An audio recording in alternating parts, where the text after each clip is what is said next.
Welcome to a special Three Men on a Blog panel debate. Today we have three special guests. We'll start with Duncan Hothersall on the left. Welcome, Duncan. Thank you. You're representing the Labour Party and the Better Together campaign. Am I? Good grief. Okay. And Kev Williamson of many things, but perhaps best known for Bella Caledonia. Kev, you represent the Yes campaign, I would say, because you're on the board of Scottish Independence Convention, is it? Yes, yeah. I don't know if I represent them though. You don't know if you represent, but certainly you have that point of view. I'll speak about pro-independence. Iain McGill, chair of the Edinburgh North and Leith Conservative Party. For the next month or two? Yeah. Month or two, maybe not too long. And Norrie Stewart, a political cartoonist who's consistently a yes man, only in terms of this debate. And so we'll start with Norrie, seeing as he's kind of used to being questioned. And I think we'll start with someone suggested, what is the positive case for yes and what's the positive case for no? So as you're going to argue from yes, what is, just a quick summary, not a long one, of the positive case for yes? It's not entirely positive. A lot of it is about what I don't think we can achieve if we stay with Westminster. I don't think there's going to be any progress on social policies at all. It hasn't happened. The Labour Party, which I have always voted for, been a supporter of, I think has let us down, and we need a dramatic change to get a society that I believe would be more successful for everyone by being more equal. At the moment, the division between the bottom half and the top 5% is getting bigger and bigger and bigger. And you think that an independent Scotland would be a cathartic? Well, I think it's a lot easier to walk into Hollywood and give them a kicking than it is to drive down to Westminster. You probably wouldn't get into Westminster. So nearer to home, the more chance we'll have of having genuine influence as an electorate. Right. Iain, without going on any longer than Norrie did, what's the positive case? The positive case for the union? The positive case for the union is the great history we've had so far. So at any time, the union was formed 300 years ago because it suited all the parties to join up together. We could have left any time over the last 300 years, and it's never suited us to do so because in Scotland we've never seen the benefits and believed the benefits were there and were worth the price, because there is a price to pay in the social thing. So this is the most successful union. Yeah, but can we look ahead rather than backwards? Can we look ahead at all? What can we expect as a result of let's say a no vote? What positive things going to happen because we end up with a no vote in 2014? Some of the positive things is we can get onto real issues that folks get upset about, because we've had this dragged out 7 years now as we've been coming up to this never-ending, the referendum, and it's dominated the entire politics. Do you really think that if there's a no vote and it's quite tight, that the idea of a Scottish independence is going to go away? Well, no, if it's tight, that'll carry on. I don't anticipate it being tight. I anticipate it being a fairly overwhelming, putting it to bed for a generation. And thank goodness, because then we can get onto the issues. We can get onto the poverty that we've got kicking around everywhere. We can get onto the NHS, which is failing. We can get onto our housing policies. We can get onto the stuff that really makes a difference, because Scotland being independent or not. Well, they're obviously taking quite an opposite view to Norrie. Norrie believes that a big change like getting independence would have a big impact on social policy and what would happen. Holyrood can have a massive impact on social policy. Holyrood can do, has the powers to be making massive impacts on it. But they're spending their time and their treasure on trying to break up the country instead of. Maybe Kevin's in favour of what kind of would support what Norrie's just said. That constitutional change, like suddenly having an independent Scotland, could be effective in improving things in Scotland. Would you take that position, Kevin? It's all about probabilities. I think, this is something that worries me, is people saying it will be like this in independent Scotland. We don't know. If I look at my diary for tomorrow, I know what I'm going to be doing. I'm going to spend 5 hours with the kids, I'm going to drop them off at the nursery, but what about the variables? What happens if there's an accident? What happens if somebody gets ill, or we go to hospital, or a mechanical failure in the house, or a flood, blah, blah, blah. You don't know. There's no certainties in life for any individual or country. So what would you say would be positive if there was a yes? I I think it's more likely that Scotland will become a more equal society. I think it'll have less injustice, it'll be more democratic. These are the probabilities, I think, compared to staying in the Union. And that's enough for me. It's not, you know, it's not a rigid ideological position. I just personally feel, based on, you know, what I see around me, I think smaller countries can govern themselves a lot better, more democratically. And there is empirical evidence that social values in Scotland differ from those in England. You can see that from the makeup of the two parliaments and social attitude studies. So it's a bit possibilities and probabilities. Duncan, positive case. Social justice is my core positive case for the Union, and it's because the Union has delivered social justice across the UK. You see, I'm a big fan of devolution, and I know people don't like, I think people get a bit hysterical about it, but Margaret Curran keeps saying it, and a lot of people say it, if you vote for independence, devolution is dead, because the SNP don't get devolution. They don't get local politics. They've been centralising things for years. The whole notion of nationalism is a centralising When you've gone down the road of Iain there, you've gone negative already. Right, I'm talking about social justice though. I'm talking about achieving social justice, because the way you achieve one of the ways you achieve social justice is by embedding democracy in our institutions, and that involves devolving power locally. And that's why I think we talk about devolution on a national scale. We need to be talking about devolving the sorts of regional councils that we have now into local councils, and I think that's something that can happen. And what about would not happen? What about devolution, kind of conservative style, which is empowering, even closer? They think much closer to the voter, but it's rather than down. You're still describing devolution. I'm talking about collective action as opposed to individual, as opposed to the classic. Would you go as far as a federal structure for these islands? I wouldn't. I'm not. I wouldn't mind the federal structure if we could work it out. But I'm not. I don't think that there's a problem on our top level democracy. I think we have to. There's a lot of reform that can be done in Westminster, but where there's a real issue to be solved is at local democratic level. And I think one of the dangers with independence is people are seeing it as this is, something must be done. This is something, therefore it must be done. And actually, independence doesn't solve that democracy issue. In many ways, it takes it away. It breaks it. So social justice, I think, is achieved by devolution. Okay. Well, we've warmed up a bit. We've got some going a little bit in that sense of it. Never mind. Time for another couple of questions in this part. Identity. One of the issues, of course, has been much discussed. Is the question of identity. I noticed, for example, that Duncan's got an English accent. I'm an Anglophile, very fond of the place myself. All my grandchildren are English, so and identity is apparently a big issue. But I think if I ask you, Kevin, first. I mean, a lot of the unionists are very keen to say that they would lose our identity. In fact, it seems to be a hot button issue for personal unionist friends of mine. Oh, I don't want to lose the fact that I'm British on the BBC. How do you see that after a yes vote? Do these people lose their British identity? It depends. If you feel British, then you can say what you want. You might lose your British passport, but I mean your identity is not your passport. I think, judging by the Irish precedent, I think you could have both. Possible. I don't know. I think it's a red herring, because I think what we're talking about is a constitutional democratic change. We're not voting on our identity. We're voting on a constitutional change. So therefore, the people who are voting, as far as I know, I think it's 9, maybe 10% of the whole population in Scotland is English. So I mean, it can't be a vote on identity. This is a multinational country, a mongrel nation. Identity is very interesting. It's a very interesting subject.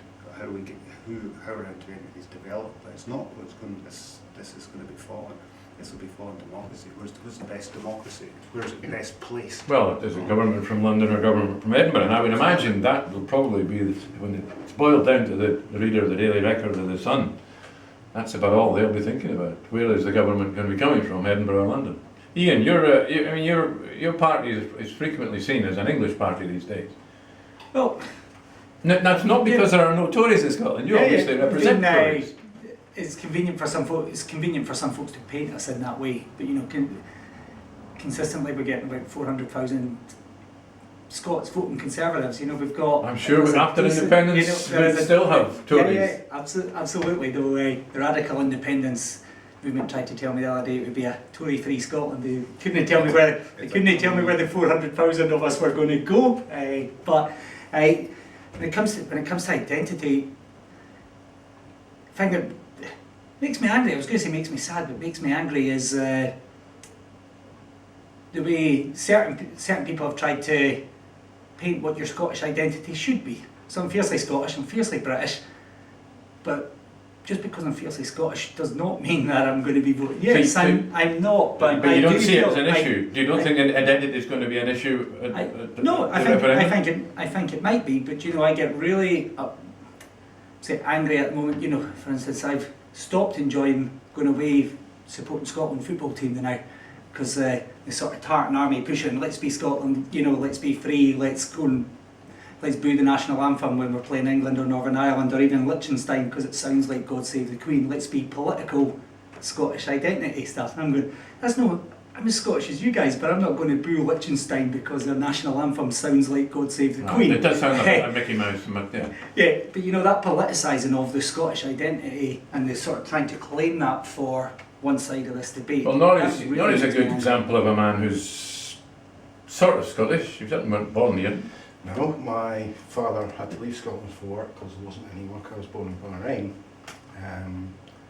and maybe kind of uniquely at the table, when I came back to the UK, I was treated as a foreigner. Now I came back to Somerset, and basically I had a mid-Atlantic American accent, am I right? And I was picked on by everybody. When I came to Scotland, I was thought to be English because I didn't sound Scottish, although I sounded American. So I was picked on by Scots. So it's never, the identity thing, it was quite strange. Alistair Darling came out with one of his really silly statements about your family becoming foreigners. That did annoy me, now, personally. I don't know if Alistair's got anybody in his family who is a foreigner, who comes from somewhere other than the UK.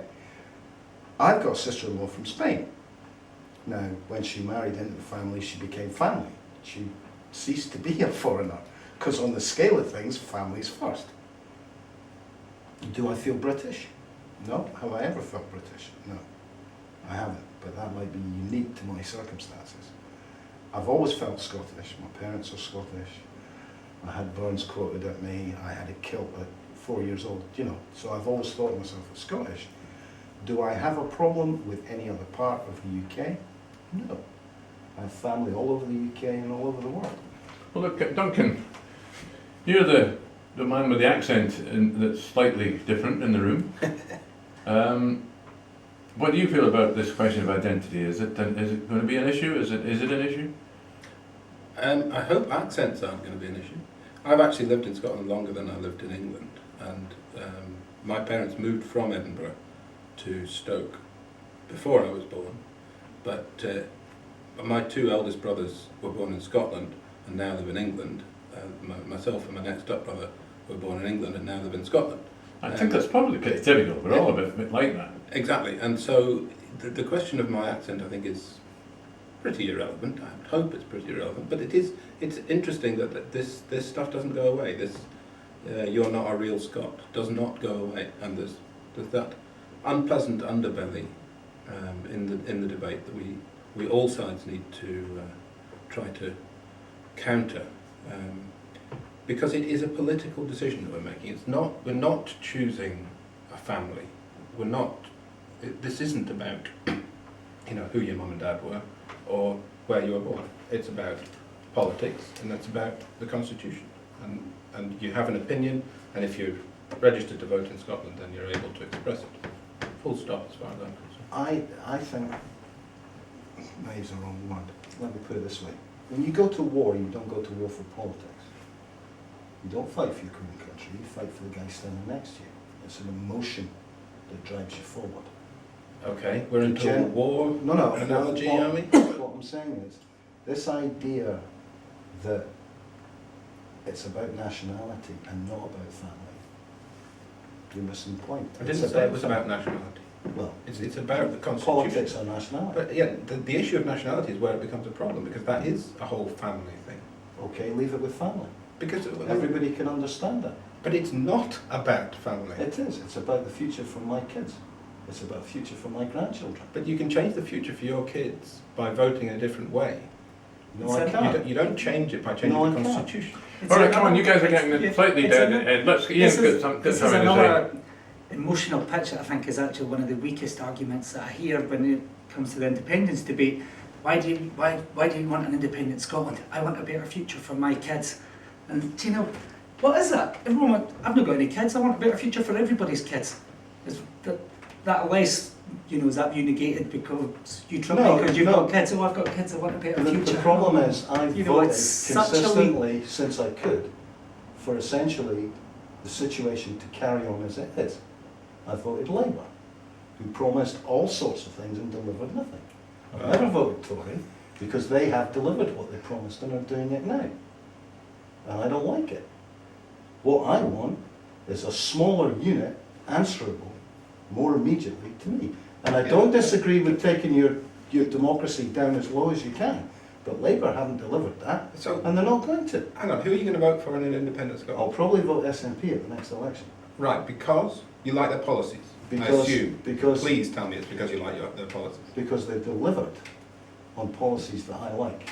Well, they have stolen Labour Party policies in the last few years. So you will be voting on the basis of policies, yeah? Yes. So that is how you change your children's future. But staying in the union won't change my children's future.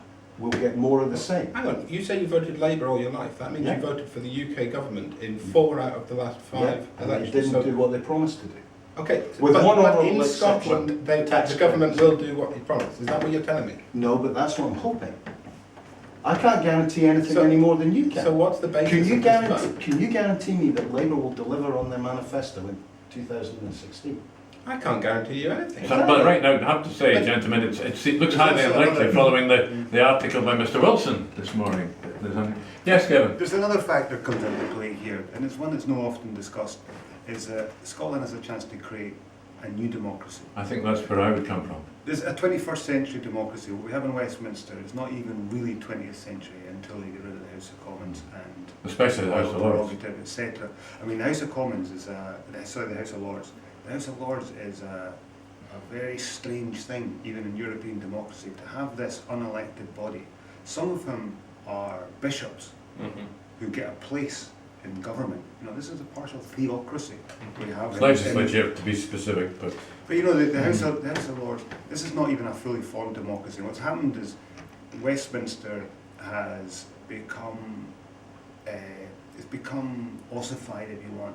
It's become a form of government that is not able to respond to the needs of the people or even to the needs of the political parties within it. Because what's happened over the last 30, 40 years is that the government itself has been corrupted by its own structures. It's become enmeshed with the corporations, with the banks, and the media, and the national media. We've seen this in the Leveson inquiry, we've seen it in the banking disaster from 2008 onwards. We've seen a corporatocracy. It's not a genuine democracy. Now, I'm not saying that can't be reformed, because it has to be. Otherwise England and Wales are never going to have a democracy, a genuine democracy.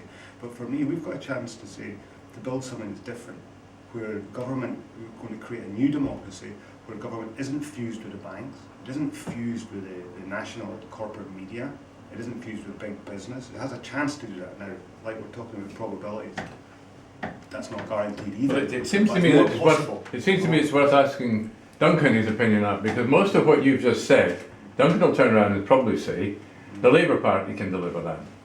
I wasn't going to say that, but No? what I was going to say, I would hope, yes, that the Labour Party could deliver that, but what I was going to say was, I want to reform democracy, but I want to do it for everybody in the UK. I don't want to walk away from the vast majority of people who are affected by that. I don't see walking away as solving any of those problems.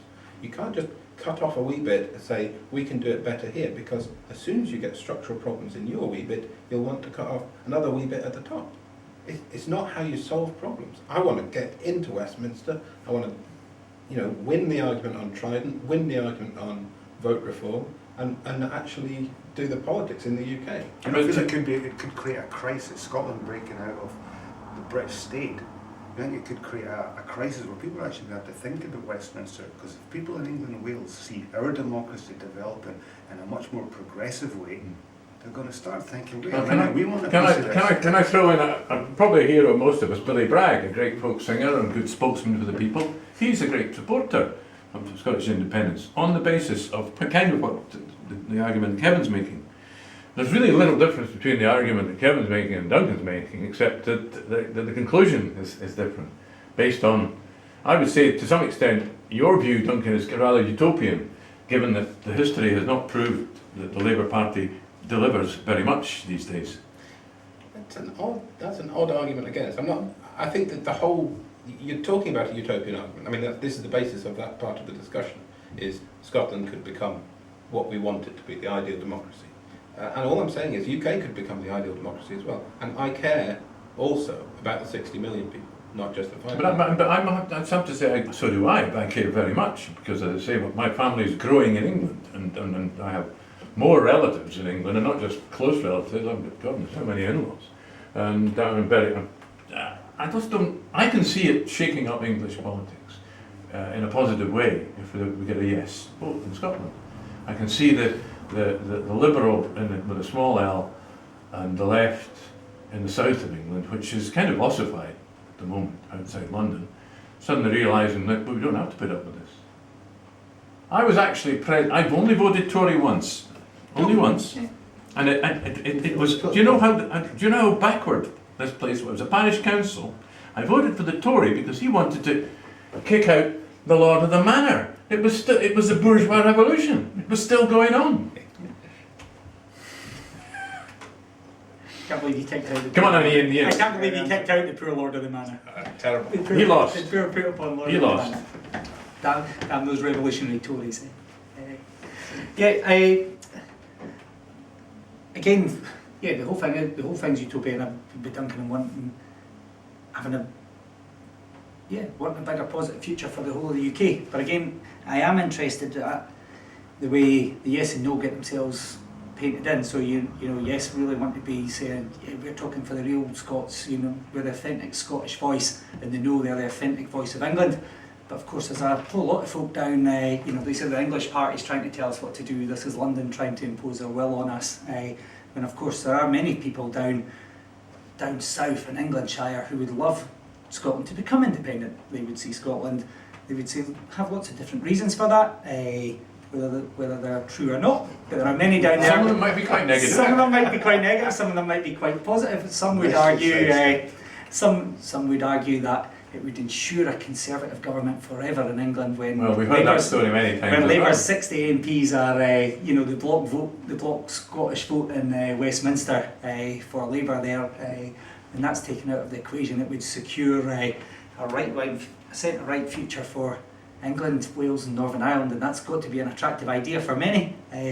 We'd also say when we say, and doesn't add up historically, isn't it? Oh, I know. I'm just totally bogus. I know. I'm saying there are many arguments that people down south would say and use. They would say, great, we're not going to have to foot the benefit bill for the whole of Glasgow, but we're not going to have to foot the benefit bill. We're not going to have to subsidise postal services around the more remote areas, so there'd actually be more money for England. They would argue. So the idea that the whole of England, the whole of the UK is saying no, stay together, isn't also true.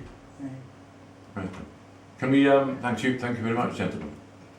So, sounds as though we're on ITV, doesn't it? Welcome back. A topical question, I think. Well, it's topical the way I see it. There's going to be a decision in 2014. 2015, the parties of Scotland will be publishing manifestos for an election in 2016. This much we can more or less predict, unless it's fairly predictable, it's all there scheduled. So, Duncan, start with you. What kind of positive things can we look for in a Labour Party manifesto following a no vote in 2015? Only 2 years away. You're talking about the 2015 election, the Westminster election? Yes.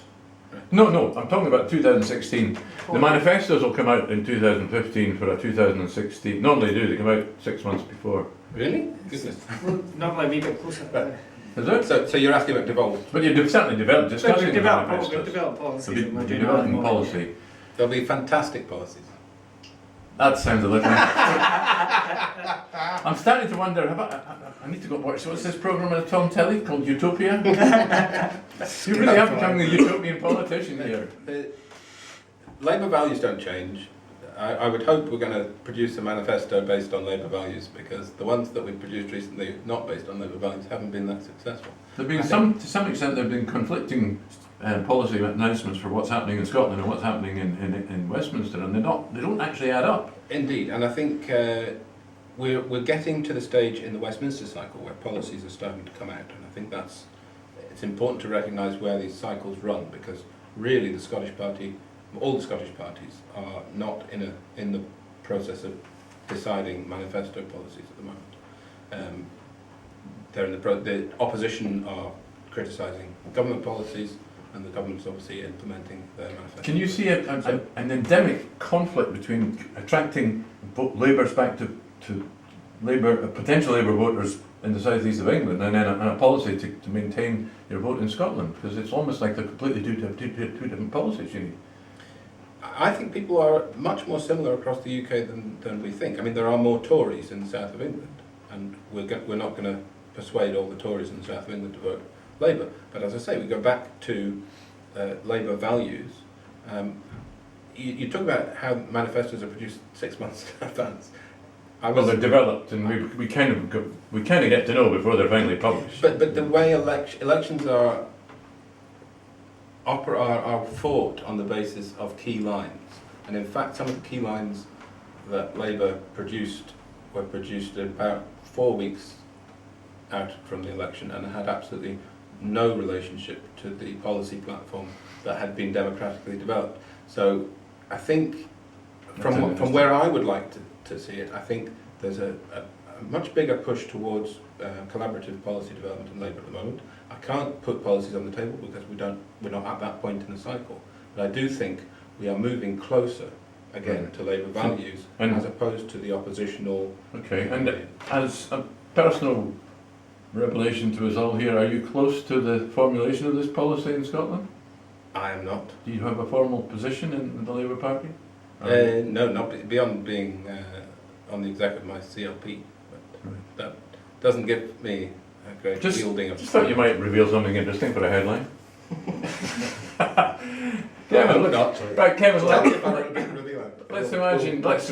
let's imagine in 2014 there is a no vote. There's some policies developed for the 2016 election.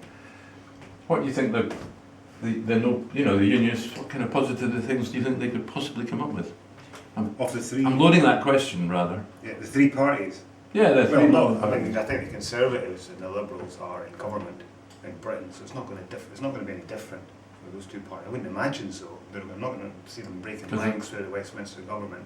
So therefore, you basically look at what would happen if Labour took power. In 2015. In 2015, yeah. It's It's a possibility. Well, possibly in a coalition. I would imagine Labour are going to go down the road of ending universalism. This seems to be the new philosophy. John Lamont's put forward, and this is party policy. So I'd imagine they go down that road. I'd imagine they would go back to facilitating the type of privatisation they did during the years they were in government in the Blair Brown administration. You know, where they were PPI, etc. So I wouldn't expect much from the Labour Party. I don't think it's going to be more radical. I think you might get a more radical Labour Party if they vote yes. Then I could see the Scottish Labour Party actually saying, right, okay, we're free. We don't have to try and win the south of England anymore. Let's have some radical policies that are for the people that the party was actually set up for. So I would see it going to the right, the Labour Party going to the right if it's a no vote. If it's a yes vote, I can see the Scottish Labour Party moving to the left and maybe even outflanking the SNP, and that would be really interesting from the left, you know. Fair enough. Iain?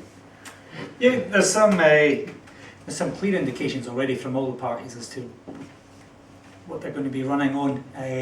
Ruth Davidson, the Conservatives, she said she's definitely going to be taking us into the election on a tax cutting manifesto. So she says she'll be proposing using Holyrood's tax varying powers, getting them back in and saying, okay, we're going to run government for cheaper. We have seen Joanne Lamont, saying universality is unaffordable, and I would fully endorse that. I would fully endorse that view that it's unaffordable and it's fairly undesirable. You're better together. As well.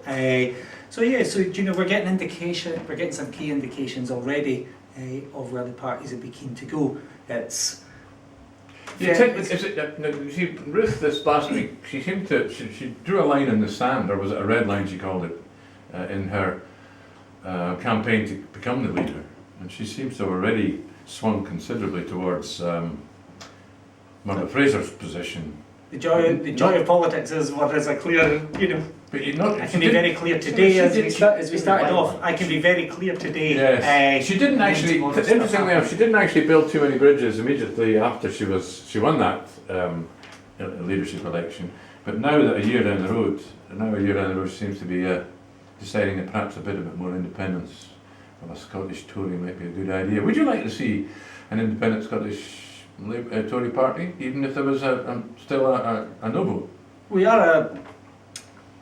We are an independent Scotland. We're constituted there as a different. Which is more than the Labour Party, isn't it? Which is more than the Labour Party. So we're constituted there as an independent. Duncan's upset at that. As an independent party, but also, what I would like to see even more than the boring constitutional details. What I like is Boris Johnson is clearly an English Tory, but he clearly sticks up for London, and he manages to do that within.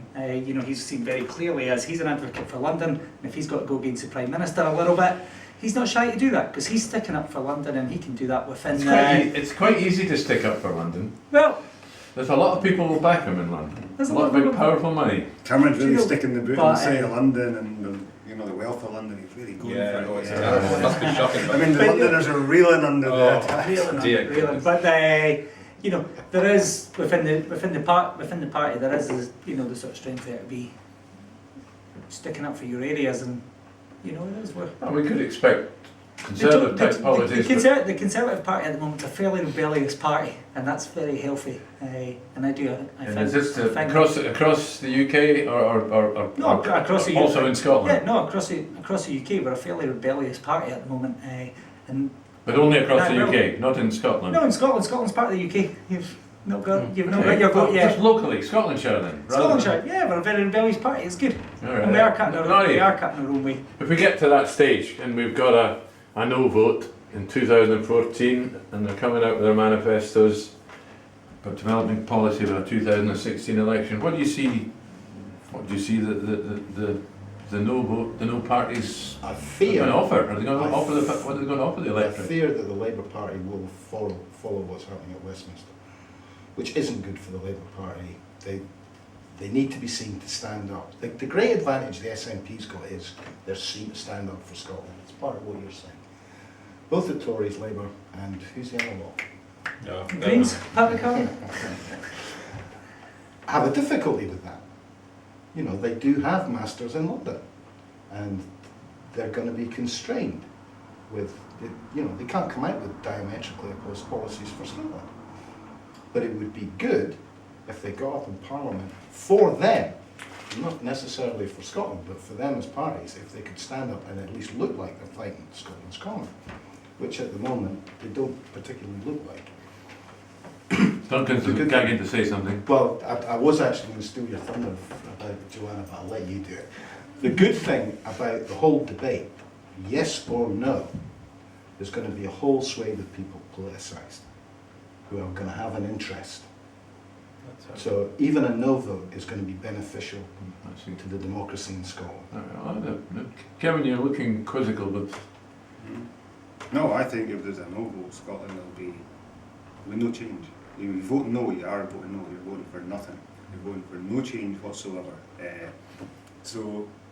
And when you look around, I care as much as Duncan on the question of social justice. There's going to be no change on that.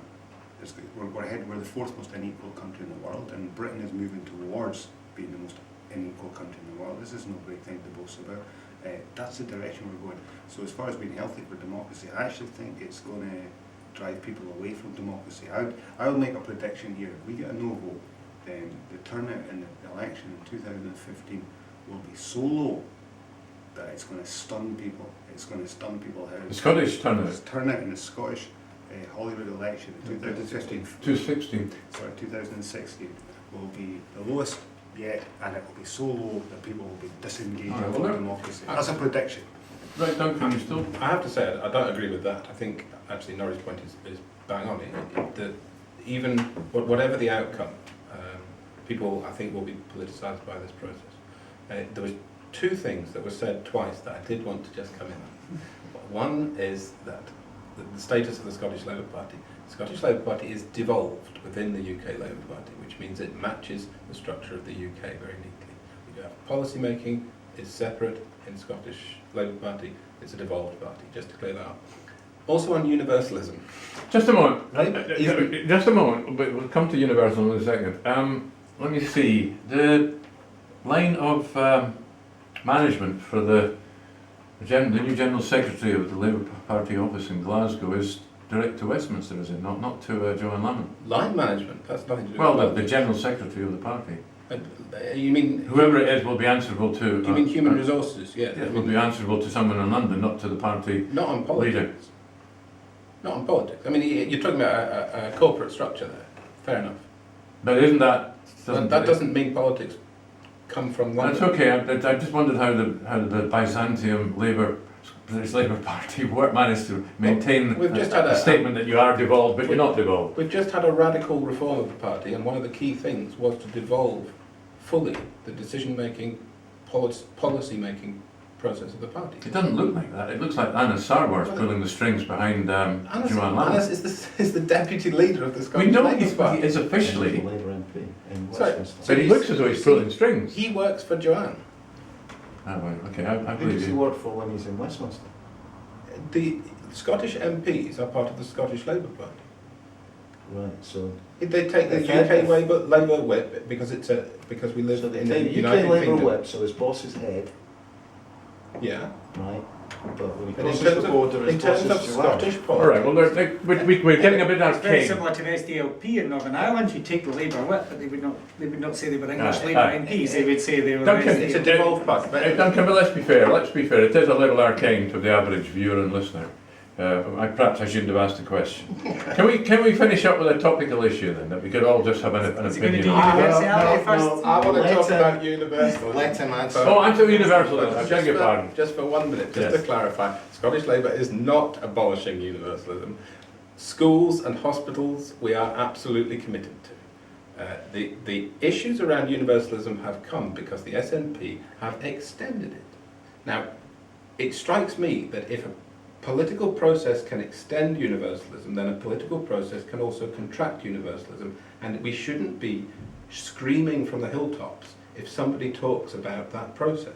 So you take the opposite point of view from Robert McAlpine and the Usually. Jimmy Reid Foundation? Usually, yes. position. I would imagine so. I mean, Kevin, you'll know that point of view. I'm interested in Duncan. If there was fairer taxation, if there was higher taxation right across the board, Hard theoretically, idea of fairness. Scandinavian, yeah, well, you know, Yeah, like I no, said, I'm we're with you. different. And the money was available to extend universalism.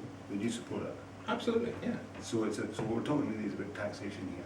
We're talking about the three things. We're talking Something we about don't level. have the power to actually change in Scotland The without next- independence. Well, hang on. The next time we have an election, we will be doing it under Coleman reforms, which gives us huge tax-varying powers.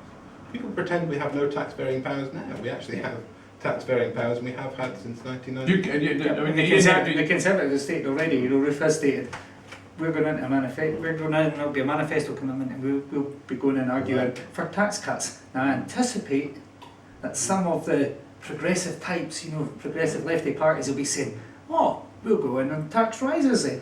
And then, well, A penny for Scotland. a penny for That could Scotland. work. Someone might That say a could penny work. for Scotland. I'm sure Patrick Harvey will go in saying pound for independence. 99p. Yes, a pound for independence was even a better line. Well, look, guys, That's but- a fair position and a conservative fair statement. I mean, it's not for collective provision, and I accept that as a Conservative Party position. Don't agree with it, but I don't agree. I find it sticks in my craw that the Labour Party have taken a position where they want to contract universalism. But my point is, But aren't prepared to fight for the full powers to okay, extend but it. It comes from prescription independence. charges has only just been made a universal thing, yeah, Mhm.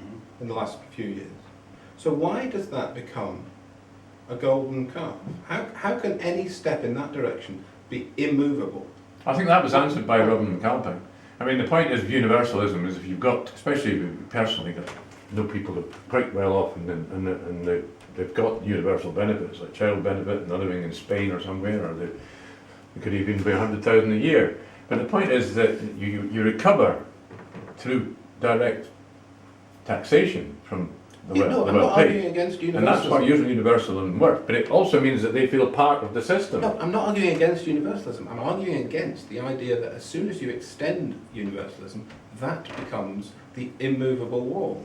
Because that means politics is only going one Okay, way. well, it's interesting you've clarified the drift. The fact of the matter is, as more and more privatisation happens south of the border, more and more pressure on the Barnett formula, we're going to have to follow Westminster policies anyway. Because we're going to get less and less and less. It's pro rata That's what through will happen. Barnett, isn't it? And if there's less money going into the NHS in England because of privatisation, there'll be less money coming to Scotland. And there we have that short-term view, which leads to a long-term disaster, as far as I'm concerned. We're talking about short-term policies now. Tories have been in power for 3 years. And yes, I disagree with a lot of what they're doing, but that doesn't mean the rest of time is Tory nightmare. We need to win the next election for Labour. 50% of the Tory cuts are coming in after the next election. Right. And don't tell me Labour's going to have If you time to return do us, it. if you return us. No. Do you think Labour are going to stop that? Well, if you mandate them to, I'll if bet they you- say they I'll want to, bet then you you money it'll mandate. take them 2 years to make up their mind. They can get a manifesto together in 4 weeks. The We manifesto can't do a was white there paper in before, less than but a it was year. the... Okay then, gentlemen, it's fun when you interrupt, but Sorry. it's confusing for the listener. It's easy enough for the eye, but the listener doesn't know quite what's going on. Can we finish up with the topic of the weekend, which was AAA, which most people didn't know much about, but as an economist I knew straight away. It's called, in other terms, it's 5-star rating. And we were told quite forcefully, and in fact I believe that you've got the Better Together campaign's got a leaflet still going out this week, which explains... Still going out this week. Oh, it's been It was withdrawn, another- has it? No, it wasn't even withdrawn. It was one we delivered a few weeks ago. All right. It went out. The one going out this weekend. There's no mention. No of it. mention of it. Thankfully, you know, yes. it's not. So anyway, that's it not was because we had prior warning. That's It just. was almost a shibboleth of the Better Together campaign that Scotland would lose its AAA credit status upon independence, and UK was staying with the UK was the only way to maintain it. Unfortunately, the ground has shifted under your feet, Iain. So you're just happy that it's no longer in. You've now got a new leaflet, and you're no longer embarrassed by that. Well, no, dear, the leaflet was something. It was a smear the Positive Yes campaign were using against us. They must withdraw this leaflet. Bugger if I'm going round 100,000 doors knocking the door going, can I have my leaflet back, please? Because Yes Scotland are offended by it. I'm sure it'll be compost by What do you now. think about this? The AAA rating, though, is a very clear. It's a very clear message from the World Money Markets that, despite the narrative of cuts that comes, from the press, we as the country are not cutting far enough. We're not cutting fast enough, and we need to cut further and faster if we want to keep that rating. Because that's what the money market is saying. Is you're not addressing the debt quick enough. You've made it very clear. It's classic Tory policy. So there's no controversy there. Kevin, you look as though you might have a different opinion on that. No. Well, we've gone from AAA to AA. So AA one. economy's- It's a big difference, really. So we need a bigger battery, basically. And batteries about energy. The energy from Britain comes from Scotland. So I think we'll go back to I think so far that's the best soundbite I've heard. Oh yes, can we clap the audience for that one? Smacks of preparation. More wine to You want a this. serious answer then? Yes.